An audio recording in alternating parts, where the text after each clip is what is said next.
Selamat datang di Geografi Channel. Kali ini kita akan membahas mengenai kerjasama negara maju dan negara sedang berkembang. Yang pertama adalah kerjasama ekonomi antar negara. Dan bentuk-bentuk kerjasama tersebut bisa sebagai berikut.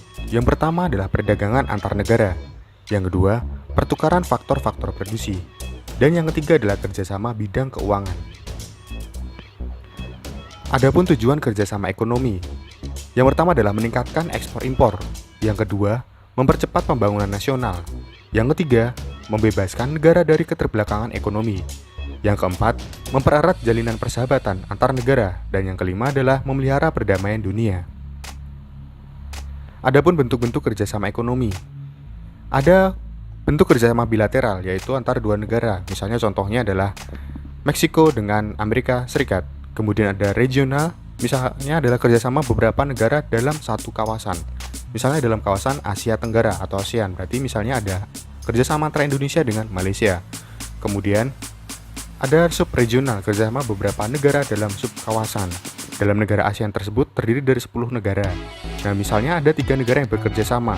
Ada Indonesia, Singapura, dan Malaysia, itu bekerja sama termasuk dalam kerjasama subregional. Kemudian ada antar regional, kerjasama beberapa negara dari suatu kawasan dengan kawasan lain, misalnya kawasan Asia Tenggara dengan kawasan di Eropa. Dan kemudian yang terakhir adalah multilateral, kerjasama beberapa negara di dunia tanpa memandang batas wilayah tertentu, jadi tidak ada kawasan-kawasan. Kemudian adalah regionalisasi kawasan dunia berdasarkan pusat pertumbuhan ekonomi. Menurut Suatmaja, region merupakan suatu wilayah yang mempunyai karakteristik tertentu yang khas. Nah, yang pertama adalah Uni Eropa. Uni Eropa adalah regionalisasi yang berada pada wilayah Eropa. Dari 28 negara anggota Uni Eropa, 19 negara menggunakan mata uang yang sama, yakni euro. Negara-negara tersebut secara kolektif dikenal sebagai zona euro. Mata uang yang sama dapat menghilangkan fluktuasi nilai tukar dan biaya pertukaran. Perusahaan lebih mudah untuk melakukan perdagangan lintas batas dan ekonomi lebih stabil. Selanjutnya ada MEA. MEA adalah Masyarakat Ekonomi ASEAN. Secara kolektif merupakan ekonomi terbesar ketiga di Asia dan ketujuh terbesar di dunia. MEA sendiri terbentuk saat ulang tahun ASEAN ke-30 pada tahun 1997. Selanjutnya ada AFTA atau ASEAN Free Trade Area. AFTA merupakan kesepakatan perdagangan bebas antar negara yang tergabung dalam ASEAN. Nah, tujuan berdirinya AFTA yang pertama adalah meningkatkan kerjasama ekonomi negara-negara anggota ASEAN. Yang kedua, meningkatkan investasi dalam kegiatan produksi dan jasa antar negara ASEAN. Dan yang ketiga adalah meningkatkan produksi dan jumlah ekspor setiap negara anggota ASEAN.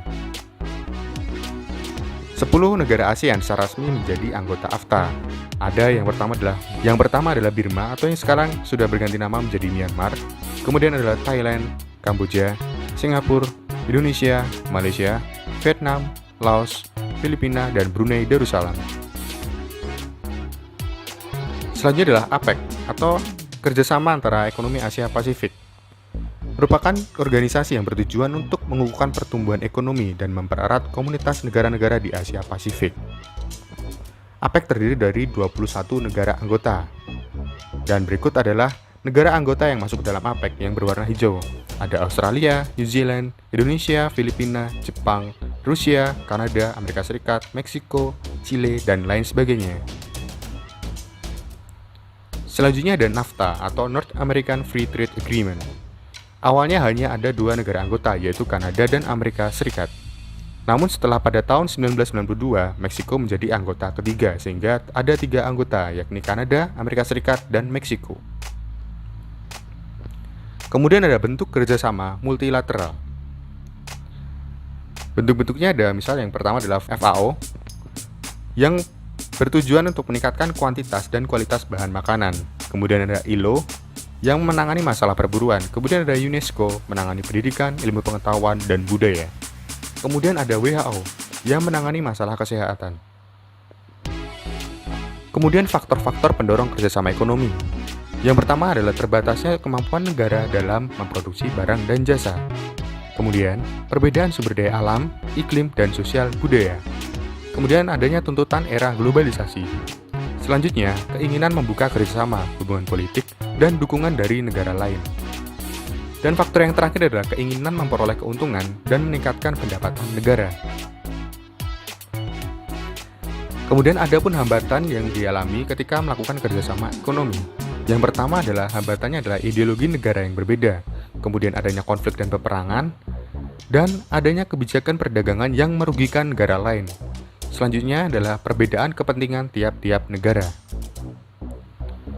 Adapun dampak kerjasama ekonomi, dan dampaknya bagi Indonesia ada dampak positif dan negatif. Yang pertama adalah dampak positifnya. Yang pertama adalah mendorong proses pembangunan nasional. Yang kedua, semakin diakuinya Indonesia dalam kancah pergaulan dunia. Yang ketiga, memperoleh keuntungan dari spesialisasi perdagangan. Yang keempat, meningkatkan devisa negara. Yang kelima, meluasnya lapangan kerja. Dan dampak yang terakhir adalah memperoleh transfer teknologi modern pendamping teknis. Kemudian ada dampak negatifnya. Yang pertama ada terjadinya pasar bebas yang mengancam keberadaan industri dalam negeri. Kemudian yang kedua, potensi ekonomi terkonsentrasi di negara maju. Yang ketiga, perekonomian suatu negara menjadi tidak stabil.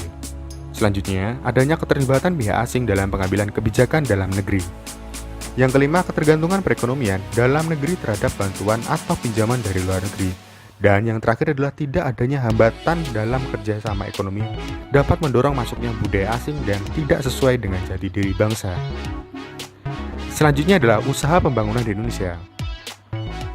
Usaha pembangunan di Indonesia dapat meliputi yang pertama adalah alokasi sumber daya yang seimbang, peningkatan sumber daya manusia di daerah, pengembangan kelembagaan dan aparat daerah, pelayanan masyarakat yang efisien, dan membiasakan masyarakat Indonesia untuk mencintai produk dalam negeri. Sekian, terima kasih. Glory Geografi.